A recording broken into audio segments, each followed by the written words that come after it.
नमस्कार दोस्तों, मैं हूं सुनील पाल और ये मेरी पत्नी श्रीता पाल। और इस वक्त मैं एक जो जनता की एक समस्या है, चाहे वो आम हो या खास हो, वो लेकर आया हूं। क्योंकि आप सभी जानते हैं पिछले 6-7 महीनों से कभी लॉकडाउन कभी अनलॉक, लेकिन जनजीवन जो है सामान्य नहीं हो पा रहा है। काम, प्रोफेशन, जॉब, हमारे इवेंट्स, हमारा शूट जिस तरह से होना चाहिए शुरू नहीं हुआ अभी तक। तो मुझे ऐसा लगता है कि हम लोग पिछले 6-7 महीने से कहीं ना कहीं एक ही जगह पे रुके हुए हैं। तो ऐसे में धन्यवाद करना चाहूँगा सरकार का, जिन्होंने कुछ स्कीम ऐसी निकाली है। मिसाल के तौर पे आप EMI थोड़ा लेट भर सकते हैं, बच्चों के स्कूल की फीस को भी एडजस्टमेंट कर सकते हैं, आप और भी चीज़ें कर सकते हैं। लेकिन एक चीज़ जो है वो भयानक रूप में सामने आई है, जो मुझे लगता है कि जिसका सरकार पर चाहूँगा ध्यान दें, वो है हम सबके घर की बिजली के बिल। एक महीने का बिल किसी को 60,000 है, किसी को 70,000 है, किसी को 1 लाख है, किसी को 2 लाख है, किसी को 5-5 लाख तक है, एक ही महीने का बिल। तो मैं समझना चाहूँगा कि अडानी जो है ये किस बेस पे लोगों को बिल भेज रहे हैं, इनको किसने परमिशन दिया? क्योंकि एक आम आदमी जो पिछले 6-7 महीने से, और खास आदमी भी, हर आदमी 6-7 महीने से रुका हुआ है, उसके पास में कहाँ से आएंगे पैसे? और नॉर्मल जीवन में तो इतना भेजते नहीं थे।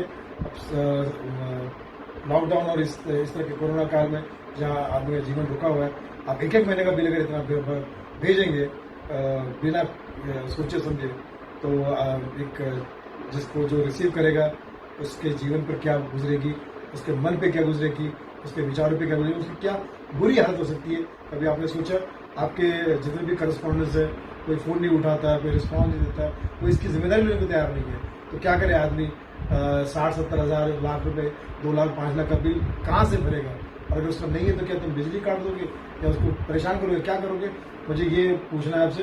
और गृहिणी होने के नाते पत्नी भी कुछ कहना चाहेगी मेरी, तो इसी नहीं, मैं ये कहना चाहती हूँ कि पिछले 6 महीने से, मार्च के महीने से लेकर अगस्त तक सबका जो जनजीवन है वो पूरी तरह से रुका हुआ है, हम सभी देख रहे हैं। पर लाइट के बिल हमने प्रॉपर भरे हैं, क्योंकि वो एक ऐसी स्थिति है जहाँ लाइट का बिल नहीं भरा जाए तो लाइट कट हो जाएगा, सभी को इस बात का डर लगता है। तो मार्च महीने से लेकर के अगस्त महीने तक आने वाले हर बिल को हमने पे किया है, और मैंने ही नहीं, मुझे लगता है हिंदुस्तान की सारी गृहिणियों ने इसे पे किया होगा। आज ये मुंबई की जो स्थिति है कि Mumbai already going through a burning issue, हम कह सकते हैं कि कोविड सबसे ज्यादा है, महाराष्ट्र में सबसे ज्यादा केसेस निकल रहे हैं, यहाँ का आज भी लॉकडाउन उतना ही चल रहा है जितना पहले चल रहा था, लोग घरों से बाहर नहीं निकल पा रहे हैं। एक साधारण काम जो होता है जिससे मनी का फ्लो होता है, इनकमिंग फ्लो होता है, वो बंद है, इनकम सबकी बंद है। उसके बावजूद जितनी हमारे अंदर एक कैपेसिटी है, वो हमारी सेविंग हो सकती है, या हमारी छोटी मोटी इनकम जहां से जो हम जनरेट कर रहे हैं उसके थ्रू हम अपना वो जीवन चला रहे हैं। बट सडनली जो बिल हमारे घरों में 5,000-6,000 आता हो, और उसके बाद वो सीधे 61,000 रुपीज का बिल, मतलब ये कहां से जस्टिफाइड है? ये 61,000 यानी 6 महीने के कंटिन्यू बिल, और उसके पहले का बिल है 15,550, यानी एक महीने का बिल 15,550, उसके बाद दूसरे महीने का बिल 61,440, यानी लगभग 62,000 रुपए। यानी इस तरह के बिल भेज करके क्या जताना चाहते हैं आप? ना तो हम इलेक्ट्रिसिटी खा रहे हैं, ना पी रहे हैं, ना कंज्यूम कर रहे हैं। आज भी लोग खाना ही खाकर जिंदा है, इलेक्ट्रिसिटी खा के कोई जिंदा नहीं होगा, मुझे लगता है। बट इस तरह के बिल भेजना अपने आप में टॉर्चर है, पब्लिकली टॉर्चर है, और मैं ही नहीं, बहुत सारे लोग इस वक्त इस टॉर्चर से गुजर रहे होंगे।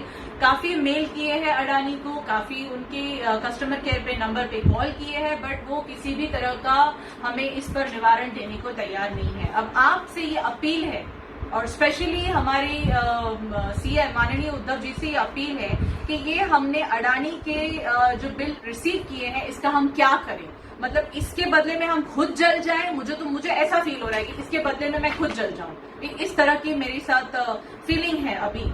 और बहुत सारे लोग होंगे जो इस तरह की प्रॉब्लम को फेस कर रहे होंगे, चाहे वो 1 रूम किचन हो, चाहे वो 1 बेडरूम किचन हो, हर घर में इतने बिल आ रहे हैं। बहुत सारे लोगों ने इसके बारे में बात की है, बहुत सारे लोग इसको पहुंचा रहे हैं, अपनी अपनी प्रॉब्लम्स को पहुंचा रहे हैं, बट ना कोई न्यूज चैनल देखने को तैयार है, ना कोई सरकार की तरफ से इस पे कोई मतलब समझ में ही नहीं आ रहा करे तो क्या करे। तो प्लीज एक हाथ जोड़ के रिक्वेस्ट है कि अडानी से इसके बारे में संपर्क किया जाए और उन्हें समझाया जाए कि जो लोग कंटिन्यू 6 महीने से बिल भर रहे हैं, अचानक उन्हें 60-70 हजार के बिल कैसे आ सकते हैं। देखिए ऐसा है अडानी साहब, आपकी क्या मजबूरी है, आपकी क्या स्ट्रेटेजी हम नहीं जानते, लेकिन इस वक्त आपको एज ए इंसान भारत की स्थिति को, महाराष्ट्र की स्थिति को समझना चाहिए, मुंबई की स्थिति को समझना चाहिए। यही वक्त है इंसानियत दिखाने का। सब लोग कर रहे हैं अपने अपने मतलब से इंसानियत दिखा रहे हैं, आप भी दिखाइए, क्योंकि इंसान और नीयत से मिलकर बनती है इंसानियत। आप दिखाइए, आपके अंदर इंसान भी है और आपके अंदर अच्छी नीयत भी है, वरना महाराष्ट्र में ये सब चीज़ें जो है वो कहीं ना कहीं बहुत बड़ा प्रॉब्लम क्रिएट कर सकती है सभी के लिए। सो प्लीज़ आप इस चीज़ को हम सबका निवेदन समझिए या आग्रह समझिए, जो भी है, बट इसको समझ कर आप इसको सॉल्व करने की कोशिश कीजिए। इतना बिल कोई नहीं भर सकता, इस वक्त तो बिल्कुल ही नहीं भर सकता। आपको पता है, आपको आप अडानी मतलब महाराष्ट्र के हिसाब से अडानी मतलब कम पढ़े लिखे नहीं है। मराठी में अडानी मतलब होता है जो पढ़ा लिखा नहीं होता, वो तो आप नहीं, आप तो बहुत पढ़े लिखे, बहुत समझदार है, बहुत बड़े आदमी है। तो समझिए और इसका कुछ निवारण निकालिए, और मुझे उम्मीद है आप बहुत समझदार है कि निवारण निकालेंगे। ये सिर्फ हरासमेंट है, परेशानी है, और ये जस्टिफाइड नहीं है, ये जस्टिफाइड नहीं है, ये आपकी दादागिरी है। 15,000 रुपए, 20,000 रुपए और सडनली 60,000 रुपए, ये फिर आप मतलब ये समझ लीजिए कि हम आपको डाकू उड़ाने की कोशिश कर सकते हैं। ठीक है, सो ऑल द बेस्ट।